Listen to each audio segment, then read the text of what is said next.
फूल कांटों से हो पीड़ित कर लेते हैं आत्महत्या, लेकिन प्रकृति प्रतिदान देती है, उसी पुष्प को सम्मान देती है जो प्रकृति के हर उपहार को मुस्कुराकर गले लगाए। नमस्कार दोस्तों, मैं सौरभ आपका दोस्त, और आज हम बात करेंगे आत्मविश्वास पर। आत्मविश्वास को कैसे बढ़ाएं। और जब भी हम किसी भी काम की शुरुआत करते हैं तो उस समय हमारे अंदर आत्मविश्वास जो होता है बहुत अधिक होता है, लेकिन धीरे धीरे हमारा आत्मविश्वास कम होता जाता है और हम उस कार्य में क्या होता है, असफल हो जाते हैं। तो इसी पे आज बात करने वाले हैं। चलिए वीडियो की शुरुआत करते हैं। अगर आप जीवन में सफल होना चाहते हैं, सफलता प्राप्ति के लिए अपेक्षित गुणों का मूल्यांकन करना होगा, तत्पश्चात उन गुणों का स्वयं में विकास करना होगा। तभी आप कह सकते हैं कि सफलता का असली हकदार मैं खुद हूँ। उस गुण को खोजने का प्रयास कीजिए जिसके अभाव से आज का असाधारण व्यक्ति संभवतः एक साधारण व्यक्ति ही रह गया होता है। हम निश्चित ही कह सकते हैं यह आत्मविश्वास की शक्ति है। मनुष्य की शारीरिक शक्ति इतनी प्रबल नहीं होती है जितनी उसके आत्मविश्वास की शक्ति है। आत्मविश्वास एक बहुत बड़ी ही शक्ति है। कई बार क्या होता है, व्यक्ति शारीरिक रूप से तो सक्षम होता है लेकिन मानसिक रूप से सक्षम नहीं होता है।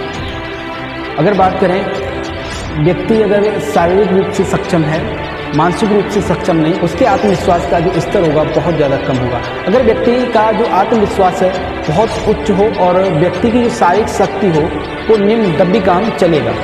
और आत्मविश्वास से ही हम बड़ी से बड़ी मंजिल को पा सकते हैं।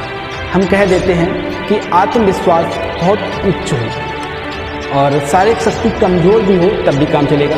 जैसे युद्ध जब होता है, युद्ध की अगर बात की जाए, जिसकी शक्ति अधिक होती है वो हार जाता है और जो कमज़ोर होता है वो जीत जाता है। वहाँ पे आत्मविश्वास होता है, उसका सेनापति आत्मविश्वास से उसको भर देता है। इससे क्या होता है, जो कमज़ोर होता है वो उस युद्ध में जीत जाता है। आत्मविश्वास की शक्ति को नज़रअंदाज नहीं कर सकते हैं। अपने आत्मविश्वास में स्थायीपन लाइए। उस आत्मविश्वास से भी हमें लाभ नहीं होगा जो समय समय पर बदलता रहता है। काम शुरू किया तो बहुत अधिक है और काम अंत किया तो बहुत कम हो जाता है, तो उससे भी काम नहीं चलेगा। मैं एक कहानी बताता हूँ। मेरे एक मनोचिकित्सक मित्र हैं, उन्होंने एक दिन एक व्यक्ति का पत्र दिखाया।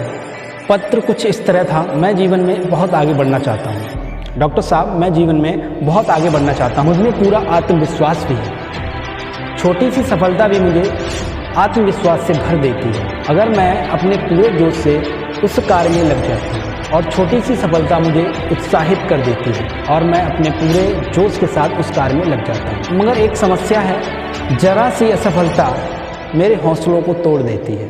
स्थिति यह है कि मुझे एक दिन लगता है मुझ में बहुत अधिक क्षमता है, मैं इस कार्य को कर सकता हूँ, लेकिन वही दूसरे दिन मुझे लगता है कि कैसे करूँ, उस कार्य को मैं छोड़ देता हूँ।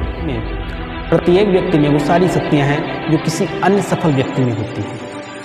बस हमें देखना है, हमें उन पर कार्य करना है, आत्मविश्वास को बढ़ाना है। अपने मन को बौना मत बनाइए। ऊंचे सपने देखना कोई बुरी बात नहीं है, उनको मजबूत बनाइए। एक दिन आपके सपने आपकी कल्पनाओं की दीवार को फलांग कर आप सफलता के शिखर पर खड़े हो जाएंगे। कहते हैं मुसीबत आती है तो अकेले नहीं आती है। कहावत भी है, जब भी ऊपर वाला देता है तो छप्पर फाड़ के देता है, भले ही वो मुसीबतें क्यों ना हो। प्रत्येक व्यक्ति के जीवन में कभी ना कभी ऐसा समय अवश्य आता है जब उस पर मुसीबतों का पहाड़ टूट जाता है। दरअसल यही समय है जब आपके आत्मविश्वास की परीक्षा होती है। यदि आप एक साथ मुसीबतों को देखकर घबरा जाते हैं, पीछे हट जाते हैं, तो अपने आप को उस समय संभालिए। अनुकूल परिस्थितियों में सभी कार्य कर लेते हैं, लेकिन जो प्रतिकूल परिस्थितियों में भी कार्य करता है वही व्यक्ति सफल होता है। कभी कभी हम देखते हैं कि हम किसी व्यक्ति से मिले थे, एक साधारण सा इंसान था, लेकिन कुछ वर्षों के पश्चात वो बहुत ज़्यादा सफल हो जाता है, बहुत ऊंचाई छू लेता है। तो हम क्या करते हैं, उसके भाग्य के बारे में बोलते हैं, उसका भाग्य बहुत तेज था। आपने कभी उसके अंदर झांक के देखा उसने किस प्रकार मेहनत की, किन परिस्थितियों में उसने मेहनत की? नहीं देखा। लेकिन यहीं अगर खुद अगर सफल होते हो और सफलता की बुलंदियों को अगर छूते हो तो अपनी किस्मत को नहीं कोसोगे, तो क्या कहोगे, मैंने मेहनत की। एक कहानी मैं सुनाता हूँ। एक लड़की थी, 19 वर्ष की अवस्था रही होगी, उस समय उसके पिता का देहांत हो जाता है। और देहांत होने के बाद 2 वर्ष के बाद उसके माता का भी देहांत हो जाता है, अनाथ हो जाती है वो लड़की। लेकिन उसके जो चाचा थे उन्होंने उसकी शादी कर दी। शादी के पश्चात उसके पति का भी देहांत हो जाता है। तो उसकी जो सासू थी, सासू माँ होती हैं, उन्होंने बोला कि ये मनुष्य है, उसको घर से निकाल दिया। घर से निकालने के बाद उसने हार नहीं मानी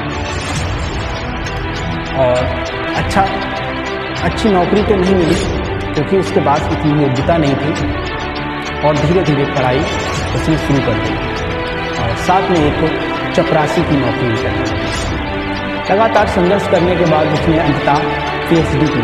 पीएचडी करने के बाद पता चला कि लेक्चरर के लिए आवेदन आया है, तो उसने आवेदन किया।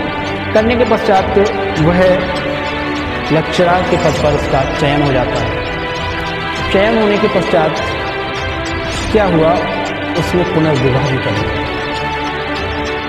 अगर उसके अलावा कोई और महिला होती, कोई और युवती होती, तो उसके पास एक रास्ता रहता है आत्महत्या।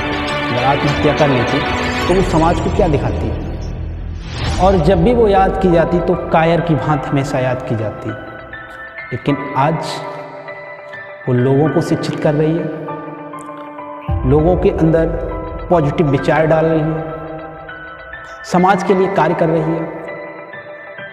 अगर वही आत्महत्या कर लेती तो उसे कायरों की तरह हमेशा याद किया जाता। और मैं आपसे भी बात करना चाहूँगा, मेरे पास एक बोतल है और इसमें आप देख सकते हैं। मैं पूछना चाहूँगा ये कैसी बोतल है, तो अधिक से अधिक लोगों का जवाब होगा ये आधी खाली बोतल है, और कुछ लोगों का जवाब होगा ये आधी भरी बोतल है, या कुछ लोगों का जवाब होगा इसमें पानी है, और कुछ लोगों का जवाब होगा थोड़ा इसमें पानी और डाल दो तो ये बोतल पूरी भर जाएगी। तो यहीं से नेगेटिव और पॉजिटिव विचारों का पता चलता है। तो यहीं से नेगेटिव और पॉजिटिव विचारों का पता लगता है। जिन लोगों ने बताया कि ये बोतल खाली है, उनके अंदर नेगेटिव विचार है, वो परिस्थितियों को छोड़कर भाग जाते हैं। जिन लोगों ने बोला कि ये बोतल भरी हुई है, पानी से भरी हुई है, वो विपरीत परिस्थितियों में भी कार्य करते हैं और सफलता पाते हैं। क्योंकि हमें अपने दिमाग में नकारात्मक ऊर्जा को नहीं रखना, हम हमेशा सकारात्मक रहेंगे और सकारात्मक विचारों के साथ आगे बढ़ेंगे। आत्मविश्वास को बढ़ाने के लिए अपनी सोच को सकारात्मक रखना होगा। अपने विचारों को दृढ़ बनाइए, कैसी भी परिस्थिति हो अपने विचारों को बदलना नहीं है। आप जो सपना देखते हैं उन सपनों पर टिके रहना है, खड़ा रहना है, पीछे नहीं हटना है, और अपनी शक्तियों पर विश्वास कीजिए और अपनी योग्यताओं का सम्मान कीजिए। अपने निराशा को, विचारों को अपने सिर से उतार फेंकिए, क्योंकि आपकी सफलता का आधार आपके विचार है। आप अपने विचारों के द्वारा अपने आप पर विजय प्राप्त कर सकते हैं। यदि आप भली भांति समझ लें, व्यक्ति के भाग्य का निर्माण वो खुद करता है, न कि भाग्य पहले से होता है। यदि आप भली बात समझ लें कि अपने भाग्य का निर्माण वो व्यक्ति स्वयं करेगा, जो व्यक्ति स्वयं पर काम करेगा, स्वयं के विचारों पर काम करेगा, स्वयं पर मेहनत करेगा, उसी व्यक्ति का भाग्य बनता। तो आपको हाथ में तलवार लेने की ज़रूरत नहीं पड़ेगी। जैसे आपके विचार होंगे, निश्चित रूप से ही परिणाम भी वैसा ही मिलेगा। धन्यवाद।